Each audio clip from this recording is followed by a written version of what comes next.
Hi friends, this video shows how to delete updates of an app or how to downgrade an app.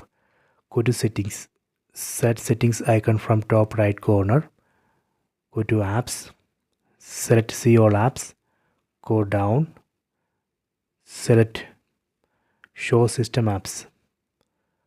From this list let me select one app. Let me select this ambient mode.